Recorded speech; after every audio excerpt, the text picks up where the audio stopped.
Figurez-vous qu'en même pas 5 années d'existence, en 2023, Cupra vend 230 700 voitures contre 290 000 pour Seat. C'est quand même une marque importante en Espagne. Et Cupra a réussi à rejoindre tout doucement la maison mère, Seat en l'occurrence.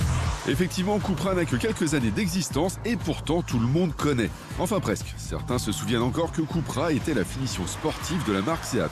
Mais ça, c'est terminé. Cupra vendra bientôt autant de voitures que Seat. C'est pas moi qui le dis non, c'est l'évolution des ventes qui nous le démontre. Visiblement, en tout cas, on ne peut pas dire qu'elles viennent révolutionner le marché des berlines compactes. On retrouve bien entendu le style global d'une Leon, mais avec quelques détails plus originaux, plus sportifs bien sûr, et ça lui permet justement de se différencier des autres. Alors, ce qui est sympa en fait sur cette nouvelle Leon, ce qui la caractérise, c'est cet avant en nez de requin. C'est un restylage, mais je trouve que ça lui va bien. Puis la couleur aussi, ça rappelle un peu les requins aussi. Alors il y a un peu de vert, il y a surtout du gris. Moi j'aime bien, ça donne une personnalité à la voiture. Alors on a la version VZ, qui dit VZ dit sportif. Du coup, on a des entrées d'air qui sont assez impressionnantes devant. Dans le détail aussi, les feux à LED. Alors, c'est des Matrix LED. Ça, c'est très bien. C'est ce qui se fait de mieux aujourd'hui sur cette catégorie. Puis, surtout, ils sont en forme de triangle. C'est assez sympa visuellement. Les petites coques de rétro en carbone. Ça, c'est bien. Et puis, dernier détail qui la caractérise, c'est le petit béquet ici, en carbone également. Et les 4 sorties d'échappement. Moi, je trouve, franchement, elle en jette.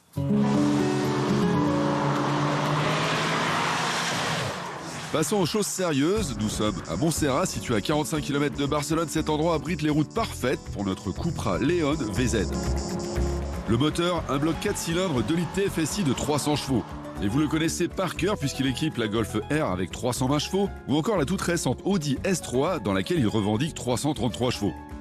Enfin bref, c'est un moteur qui est très très connu dans le groupe Volkswagen. Il est prouvé maintes fois sur différents modèles. Alors ici on a 300 chevaux. La particularité, contrairement à la S3 et la Golf, c'est qu'ici on a une traction.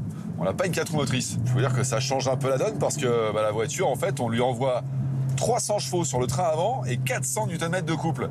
C'est quand même balèze.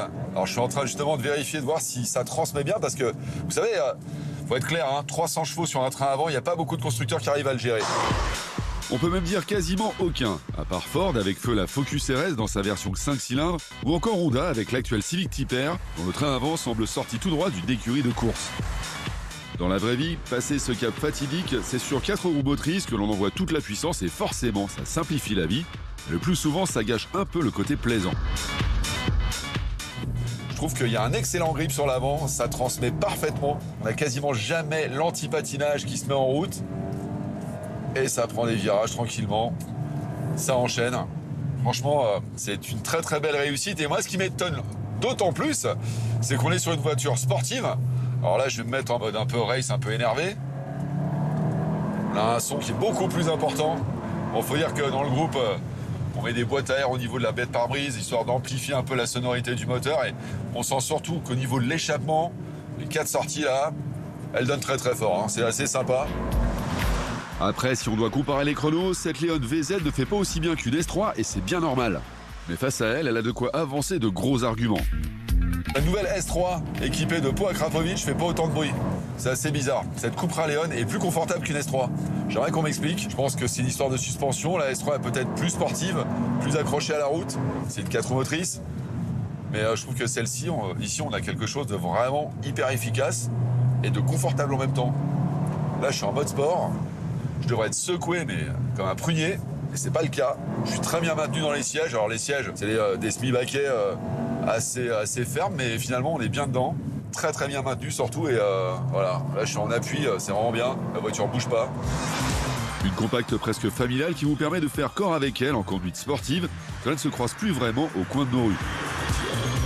En fait, on a vraiment une petite sportive. Alors question performance, on est sur un 0 à 100 à 5 secondes 7, c'est pas ce qui se fait de mieux sur la catégorie, mais 5 secondes 7, franchement, ça suffit largement pour se faire plaisir. C'est ce qu'on fait ici, là.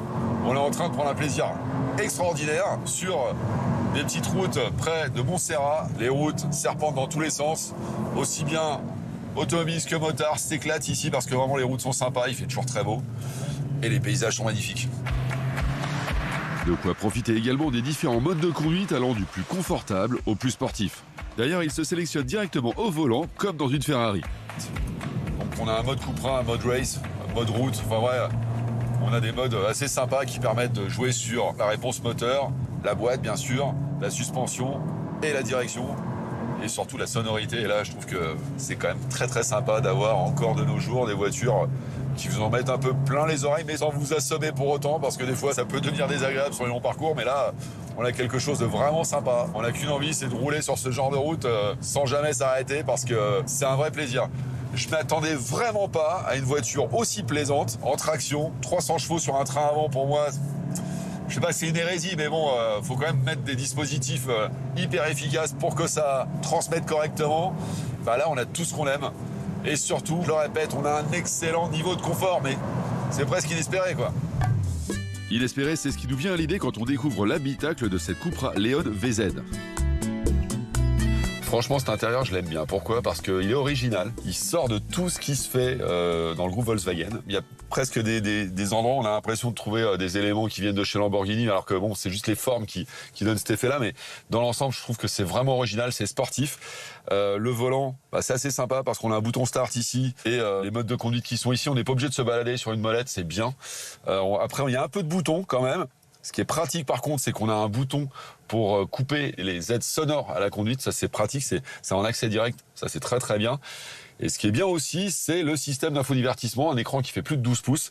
Il est hyper rapide, c'est très simple d'utilisation. En fait, c'est intuitif.